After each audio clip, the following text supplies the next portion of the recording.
Minute 24 সেকেন্ডে আমার life is like a জার্নির কতটা কি আর দেখাতে পারবো জানি না। একটা বিজিয়েস্ট ডে, অন্য সব দিনের মতোই একদম অনেকটা সকাল, আর্লি মর্নিং, সোনু রেডি স্কুলের জন্য। আর আমার একমাত্র 24 ঘন্টার এটাই চা খেয়ে ঘুম কাটাচ্ছিলাম। ঘুম তো কাটে না, সকালে উঠতে খুব কষ্ট হয়। চাটা খেয়ে ভাবনা চিন্তা করতে করতে যা হয় আর কি। নতুন দিন, নতুনভাবে আমরা মোটিভেটেড হই। তো তারপরে দেখো আমি একদম রেডি হয়ে গেছি মজদুরি করার জন্য। কি যে করেই ন্যাকামোটা কেন করলাম জানি না, যাই হোক। তারপরে দেখো আমি বেরিয়ে পড়লাম। খুব জ্যাম থাকে সকালবেলার দিকটা। যদি ওই সানি ডেটা আমার খুব ভালো লাগে, মানে আর কয়েকদিন পরে ডেফিনেটলি ভালো লাগবে না, গরমে রোদে অজ্ঞান হয়ে যেতে হবে, বাট স্টিল ভালো লাগছে। এই চলে এসেছি।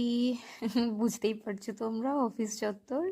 আর ঢুকে গেছিলাম অফিসে, একদম মাঝে তো কোনো ক্লিপ নেওয়ার প্রশ্নই ওঠে না। আর একদম এই রাত দুপুরে দেখো বেরোলাম অফিস থেকে।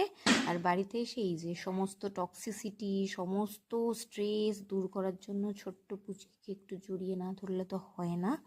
তারপরে ফ্রেশ হয়ে চুরমুরটা খেতে খেতে ভাবলাম না, একটা পুচকি হলেও আমাকে একটা ব্লগ করতে হবে, বিকজ অনেক দিন করি না।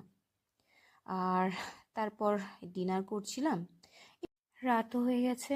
এডিটটা কমপ্লিট করে আপলোড করে শুয়ে পড়ি। গুড নাইট সবাইকে।